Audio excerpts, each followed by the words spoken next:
Hey, Kobi. Great. Good boy.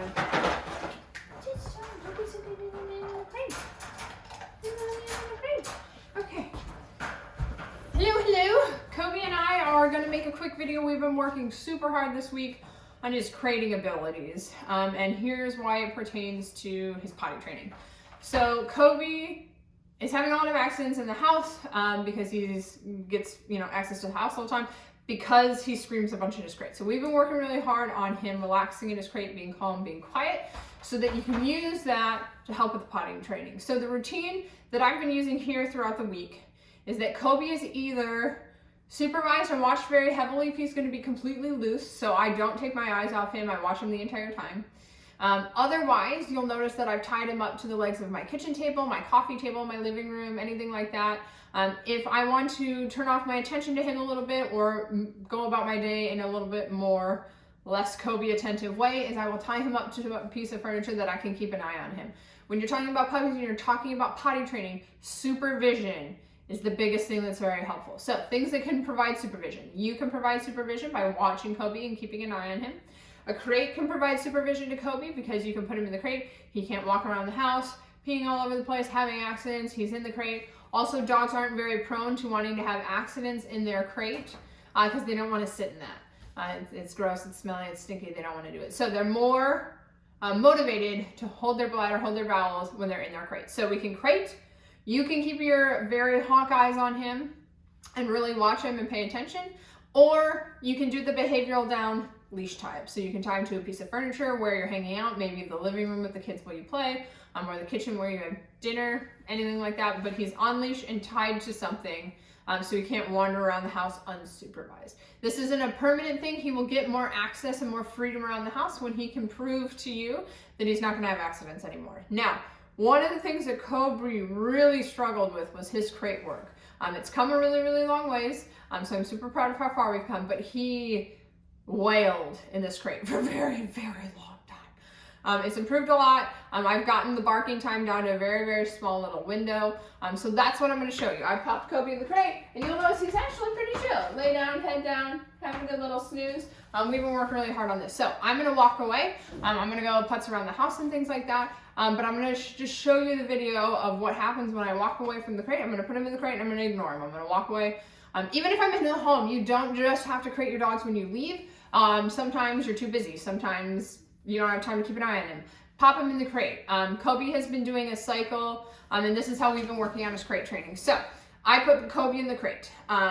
If he barks and barks and barks and barks, I let him bark his little brains out until he's nice and quiet. Once he quiets down and relaxes and I don't hear him fussing up here anymore, that's when he gets to come out of the crate. I never let a dog out of a crate while they are whining or they're barking or they're carrying on. If they're going to throw a tantrum, they're going to throw it in the crate until they're quiet, and then they get to come out and be part of the family. When they are calm and quiet, that's when they're out of the crate. So I've been cycling that system. I pop him in the crate. As soon as he's quiet, out he comes. I pop him in the crate. Maybe an hour later, as soon as he's quiet, he gets to come out. So the quieter he is in the crate, the more time he gets to spend down loose in my house, hanging around with me, my other dogs, and the family. In the beginning, this cycle, we only would get a couple cycles here and there. Now he gets in the crate, gets quiet, gets to come right back out again. In the crate, quiet, comes right back out again. He's spending almost no time in the crate except when, like from 1 to 4 when I'm at work and my husband isn't home yet. But that's the cycle. If he's going to bark a whole bunch, he's going to sit in the crate until he's quiet. So I'm going to walk away, and I'll let you just watch Kobi hang out here in the crate because he's nice and quiet. I'm going to let him out real quick because he didn't bark at all, so he gets to pop right back out, and then I'll put him back in, and I'm going to walk away. The me walking away is usually the part we struggle with. So I'm going to show you what that looks like, and that's the cycling system we've been using. 1, never let your dog out of the crate when they're screaming. 2 is in order for his potty training to get better, we've got to keep hard supervision on him.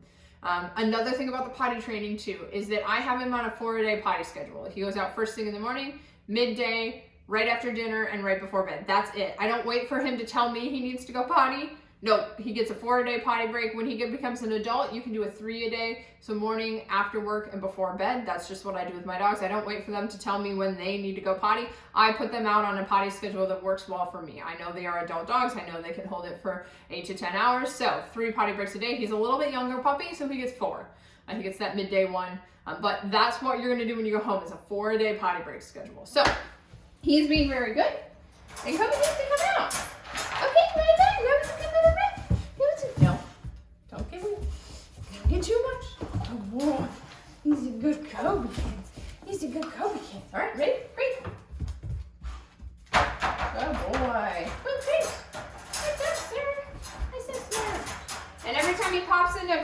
I will always give him a little snack. So he earns a little bone, and I'm gonna walk away.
so right there, Kobi was laid down and he had stopped barking.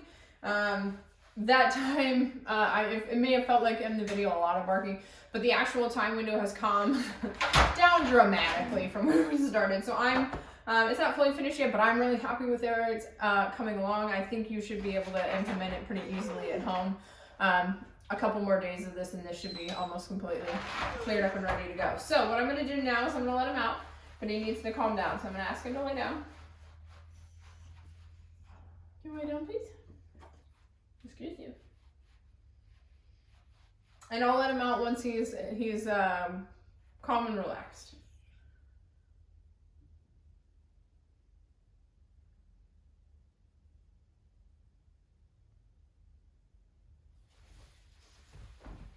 I normally do sits, but I'm going to be a little careful. Come here. Good boy. That's a good down. So, he's down. Andy was quiet, which means he met the 2 rules. He was quiet and relaxed. He gets to come out. Now we're going to come out nice and calm. We're not bolting out this crate. And I'm going to release him out of it. So it's the same door manners we did yesterday. Kobi, okay. And that's how he gets to know he gets to come out. So that's how I've been working Kobi's crate work. As he goes in, he does a little repetition, and then he gets to come out. That's what we're doing. You want to go in your crate? I know you love going in there. Get in there. Get in the crate. Let's go. Okay. Good boy. Okay, so Kobi's ready. To me. Great. Oh, that's embarrassing, hard ball. Yeah.